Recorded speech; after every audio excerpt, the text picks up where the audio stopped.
Dragon Ball, horror, kaiju, and more. Steven's Toy Reviews. Hello there, collectors. It's going to be Steven here, and welcome to another NECA Predator review. Today we're going to be taking a look at NECA's Feral Predator from the movie Prey. Now, if you are interested, because I got to give big ups to them, I picked mine up from the last toy store. They have very affordable shipping options. They have a ton of sales, and they get stuff in quick. Check them out at the link in the description. If they don't happen to have this, you know I have other links to help you out. Now, for NECA's Feral Predator, what really swayed me to get this is there's a whole lot of rumors and allegations allegedly happening in Minecraft about what's going on with the licenses for not only Predator, but also Alien. This company is having it pulled. That company is having it pulled. We're only doing product that is tied to these specific whatever is happening. This might not be one of the last Predator products that NECA makes. And when those rumors started swirling around, I thought, why not go ahead and just give this a quick look? And oh, I love this. It is so good. Let's take a look to see why you should add the Feral Pred into your collection. He's going up against Jason here because Jason is probably one of the best Ultimate figures from NECA, and they're going toe-to-toe. It's symbolic. All right, so first things first, I think we can all agree that Feral Pred, to begin with, he didn't look very good. Keep the mask on, am I right? NECA didn't really do a great job of even capturing that, unfortunately. And when we take a look at the paint apps for the mandibles, the mouth of this guy as well, no. Too bright a pink. Looks like chewed up bubblegum, and not the good kind. So we have some issues with the paint as well. There are going to be some silver markings on the Feral Pred here, which they really stand out. They really are bright, and while they are nice looking, they don't really blend in well with the body whatsoever. The black markings that are found throughout this Predator, they are obviously going to be there from the source material, but they are also very much so stamped throughout. It doesn't look like they are blended in any way, shape, or form. However, we do have the pink stripe that goes down not only the front, but the back of the Feral Predator with some maroon-ish paint that is used to blend it in as well, which he is going to have some black paint to blend in as well up by the clavicles, and that looks rather nice. The gauntlet paint application for not only the left but the right arm looks fantastic and good. That's all I can say. And the belt looks phenomenal as well with some bones. We do have some more armaments for this one. Yeah. The dreads. Are those dreads? I don't know. Looks like licorice to me. They actually are not all together. They do have some segmentation, but yeah, they look good. And then we do have those hairy spikes on his back, on his traps, and I think those look pretty good too. I like this figure. It does have some drawbacks when it comes to the looks, but I think this figure is a winner. Well, for articulation, I mean, I really can't say much else aside from this figure is awesome. 2 thumbs up. Actually, I'll say a thumb and a half. This is a half. Because there are just a couple of small things, and a couple of things that are like, that I don't quite like, but let's talk about the things that I don't quite like to begin with. So we have a lot of stuff that's held in by friction or magnets on this dude. So the shield. As you move stuff around like hands, you may pop the different shield parts off, right? So that is something to keep in mind. Likewise, as we'll talk about in the accessories section, we do have the magnetic backpack and the gun.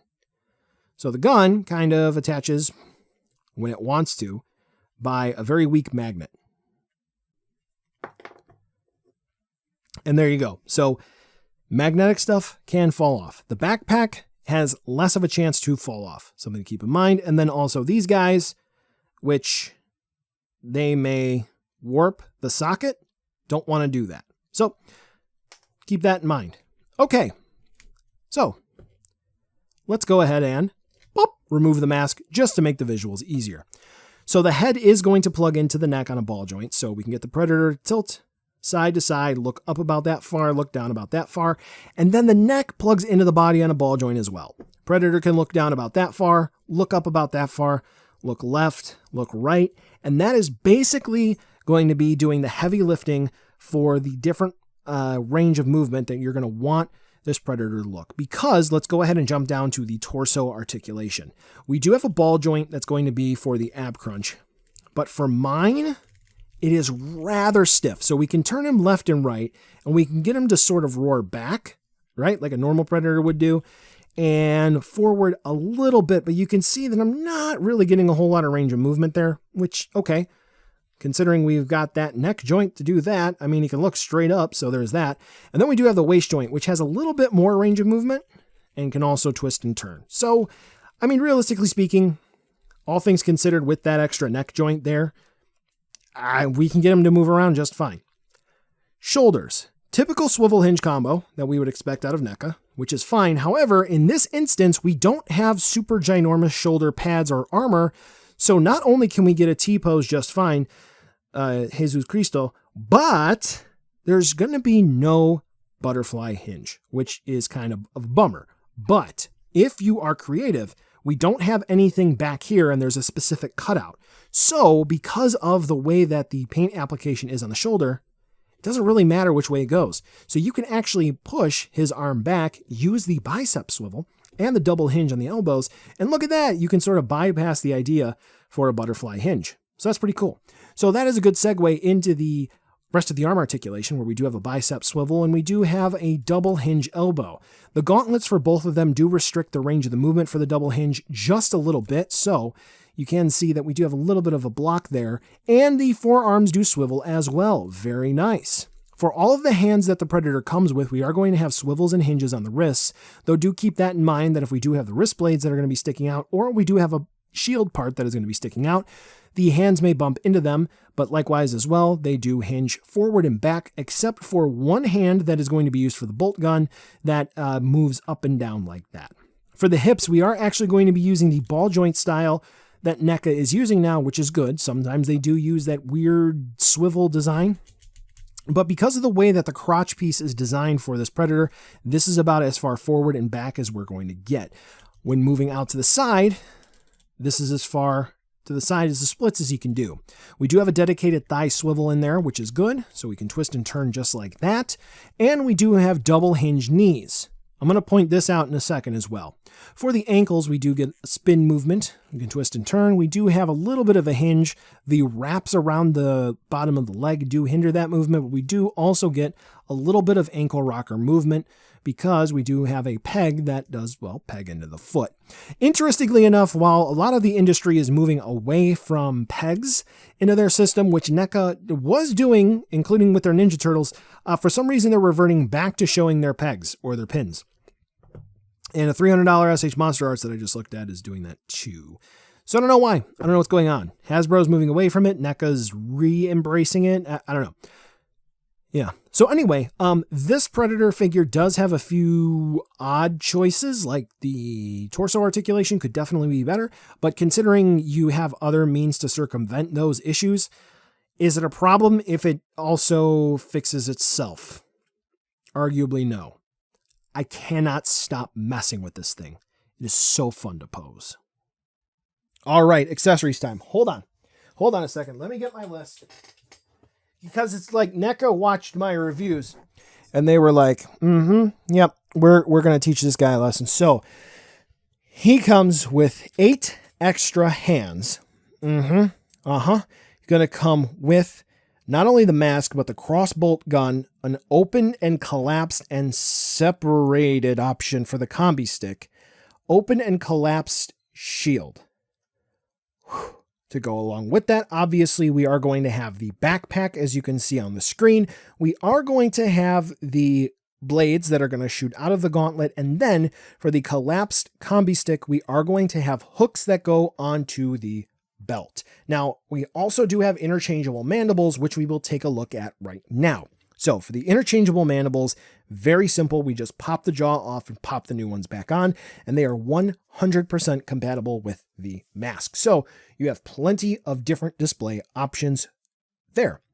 For the wrist blades, those just pop into the gauntlet. That's all you got to do is just push them in. If you're having trouble, use heat. They look fine, no real issues. They do like to wiggle around, so chances are they may not just be straight out of the gauntlet. They may actually be at a slight angle. It gives your Predator a somewhat unique look. Now, for the backpack, let's go ahead and talk about that and the crossbolt gun, okay?